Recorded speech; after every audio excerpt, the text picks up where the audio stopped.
All right, so welcome back.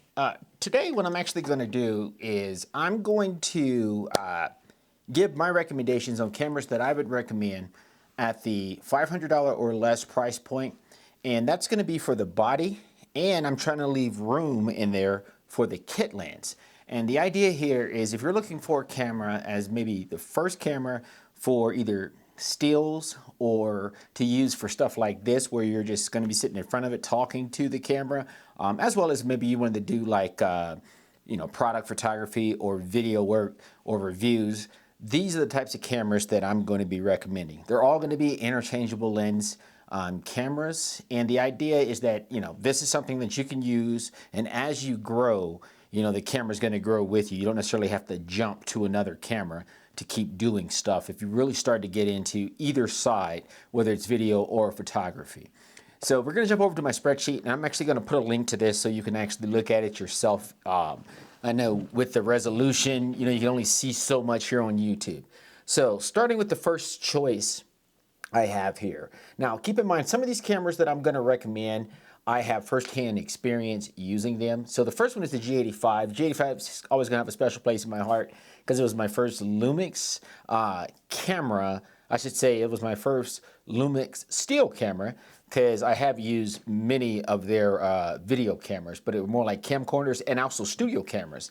But the G85, loved everything about the camera. It was a micro four thirds or is a micro four thirds camera.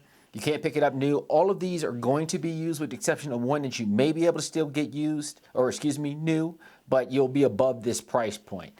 So going down the list here, I've got a couple of different categories and I'll talk about each one. It's a micro four thirds mount, so a micro four thirds system. So there's a lot of lenses available for it. You're going to get in-body stabilization, which is 5-axis, and the in-body stabilization for this particular camera is amazing. The one thing you're also going to get, or you're not going to get, is phase detect here because they use contrast detect focus. So with the contrast-based focus, it's not as good as phase detect. So I actually used to not even use it. I used to use manual focus, but I have watched and know of people that use the autofocus, and I don't think it's as distracting as some people make it out to be, but it's totally up to you. By the way, if you do decide to do manual focus, with any of these cameras, it's really, really easy to do. And with this one in particular, you could just tap the screen and it will just, they had this, I should say, that G85 had a feature where you could actually use the autofocus by tapping the screen and it just holds it in place for you. It doesn't change. So if you don't move, you're good. So this type of work is what I used to use all the time. It has 4K and 1080. The 4K isn't going to be, 60p. None of these cameras on here are going to be able to do that. But it's more than enough for, like I said, this type of work. It's a fully articulated screen, so it's up to you whether you want this or you want to flip up. But those are the two types of screens I have on here. And it does have a mic input. It's weather sealed as well, and I can attest to the fact that that right there is pretty good. I mean, I've taken it overseas and I've been in, some pretty damp conditions and no issues. And actually I had the kit lens on there. But for the price, the bodies, this is one of the ones I was able to find, but you can find these things all over the place, and there's really good deals. Now, if for some reason you said you didn't want the weather resistance, then you can actually get an even cheaper version of this camera, which is the G7, but you're going to give that up. And actually, I think you give up the in-body stabilization with that camera, but it's a lot cheaper. And then there's also the kit lens. So I actually used the kit lens that came with it also, and also had a Sigma lens, had some others. But the kit lens was fine, and it also has stabilization built into it, so you're going to get a super smooth ride either way with this camera since you have it in the body and you also have it in the kit lens. Moving right along, the Canon M6. So this particular one is, I love this camera too. I really can't. These first two, I'm going to be a little bit biased here, but it's cool that they're still pretty cheap. But I will say that because the market has gone up, this camera is actually more expensive than what I paid for it because I only paid $200. But what you get is APS-C sensor, so a larger sensor than your G85. You don't get IBIS, but that's not a big deal because you're going to get some stabilization with the lens.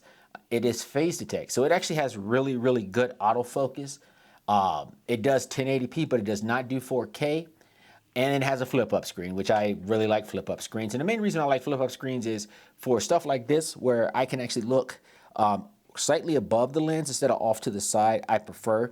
But then also when I'm actually shooting outside and I'm not using the EVF, being able to be directly below, or I should say in line with the lens when I'm shooting, so if I'm down to the hip, just makes more sense for me. Has a mic input. It also has no weather resistance, so you're giving that up versus the G85, and the price point is going to be slightly higher right now. Once again, watch the market. These things can come down and will come down. The kit lens is super cheap. I remember I ordered the kit lens, and I believe it was the 1545 because they had another one. And man, like right now, you can get one refurbished for $49, but I only remember, I don't think I paid that much for it. I think I paid like 30 something bucks for one. And then with taxes, it was still, and shipping, it was like $45. And it worked fine. Now, if for some reason you say, hey, I like the M6, but the thing that's missing in the M6 is the EVF, well, now you've got my next choice, which is the M50. The M50 is really, you might as well say it's the M6, but I'm not going to say it's improved because some of the things they changed, you may or may not like them. But they did add a couple of features which we'll talk about.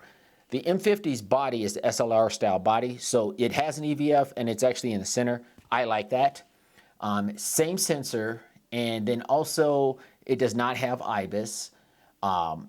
And when we start getting into the features that it has, one of the things that it actually does is it provides, or it offers 4K. The caveat is if you use 4K, then guess what? You don't get phase detect. For some reason, it gets disabled and it goes back to contrast. But you could always do manual autofocus. But moving to the next, next field, I just realized it should say fully articulating. It's actually not flip up, so I'm going to sort that right now. So that's the other thing that's different about this camera versus the M6. And once again, I like the M6, but it's totally up to you. By the way, if you did like the M6's form factor, but you wanted the EVF, there was an add-on, but that thing was pretty expensive back when I bought it. They tend to hold their value pretty well. Moving right along with the M50, you get the same features as far as the mic input, and it is not weather sealed just like the M6. Price-wise, they're about the same. So then my next and slightly higher priced camera would be the Olympus OMD EM1 Mark II. And this is more of a professional body. And I think because of what it can do and some of the stuff that was built into it, and it was really way ahead of for its time, a lot of its competitors, it still holds its value really, really well. It is great for stills. I mean, it's amazing for stills. It's actually really, really awesome for video as well. And the thing about this camera is those prices, they drop. They're all over the place. So I think it was a really, really popular camera when it came out, so they sold a lot. But it's a micro four thirds mount. It does have IBIS, and it actually has phase detect in a micro four thirds system back then, which was pretty cool. And that actually came via a firmware update. I forget when, but it was actually a big deal back when Olympus did that. And it also does 4K. So it does 1080 and 4K, but then you can also do 4K with more megabits than a higher data rate really than the G85.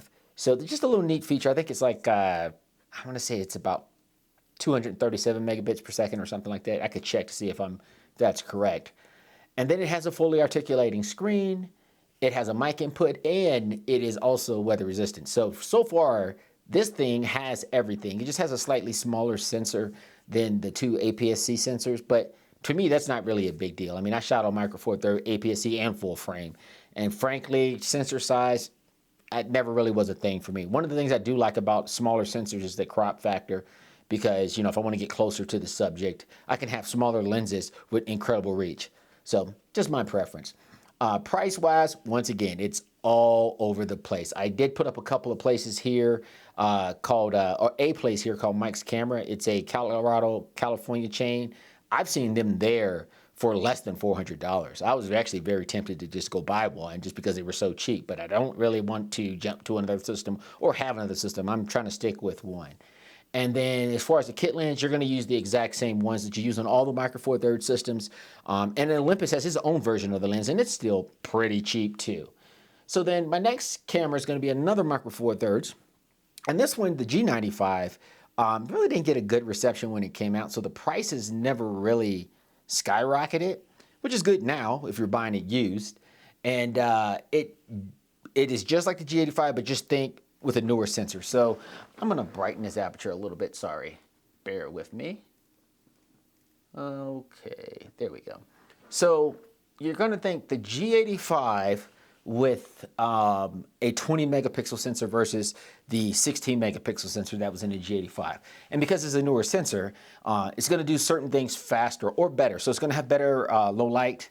The stops, I know, I think it was like, oh gosh, I think with the lens and the camera, it was like 12 stops or something like that. And then, you know, it still contrast detect or contrast autofocus. So whether you use it or not, I know there's an improvement over the G85 because the way that I understand it, that sensor is the same as the one that's in the G9. And I've seen that autofocus work in the G9, and I actually think that it works okay too. I left the G9 off here because I really wanted to include the G95, and I actually think the G9 and the OMD EM1 Mark II are pretty close. Although I will say the G9 is has a little bit increased. Actually, it has better video capabilities. But needless to say, I digress. So the G95, same sensor in the G9. They actually gave you log as well into the camera too. So once again, increased video capability.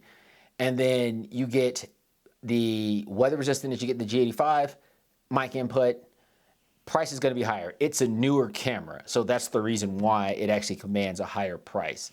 I don't think you can find that one new, but I might be wrong about that. But the next one you can find new. By the way, the G95 is gonna use the same kit lens as the Olympus or the G85. The final camera I'm going to talk about here is going to be the Nikon Z30. Now, the Nikon Z30, Z as in Zulu, sounds like I'm saying C, is a small rangefinder style camera. It doesn't have an EVF, and to my knowledge, I don't think you can actually get a clip-on EVF for that. I might be wrong about that, but I didn't necessarily check for that. But it's an APS-C sensor, and I have not owned this camera. I have never used this camera. I've only really ever picked it up in like a Best Buy or even actually in Mike's cameras just to kind of play around with it, but no real world experience with it. It doesn't have IBIS, but it does have phase detect. And I will say the autofocus is great. And from everything I can tell so far, it seems like, yeah, it does really, really well. It locks on and holds a subject. It does 480 or 1080 and 4K, as well as it has a fully articulating screen. So with this camera, even though I like everything about it, it kind of reminds me of one of my former cameras, which is the A5100. Like it's because it's small and it's APS-C, and I just really wish they'd put a flip-up screen on it. I think that would be the one thing that, honestly, if they did that, I probably would actually just get it because I've never had a Nikon anyway. But they don't have that. And like I said, nothing against fully articulating screens. I've had those, used them. They work fine. It's just you got to figure out which one you like the most. Does have a mic input. It is weather resistant, which is another cool thing. You'll notice there's only 4 out of the 6 on here that are, but the price is going to be higher. Now the Z30 is still a new camera. You can still pick these up new. So that's something that, because of that, it's going to have a higher price. But what I've seen with the Z30 is I've seen these cameras too, where, you know, I'll see one pop up for like $400. I'll see one pop up for $350. And I'm like, man, that's still a brand new camera. That's actually a really great deal. But because it is a new camera and it has that newer, I should say it's a new camera, it has a newer kit lens. The kit lens actually costs more. The ones I've seen have been between $100 and $150. Not too bad. So yeah, if you can get the camera for $400, get the lens for $100, you know, you're still winning and you're still at that budget. So yeah, as it stands right now, based on the market as of the 1st of September 2024, these will be the cameras that I recommend, you know, for $500 or less. If you have any questions, feel free, click like, subscribe. Oh, if you have any questions, sorry, leave them down below. Click like, subscribe, and Agent Fit signing out.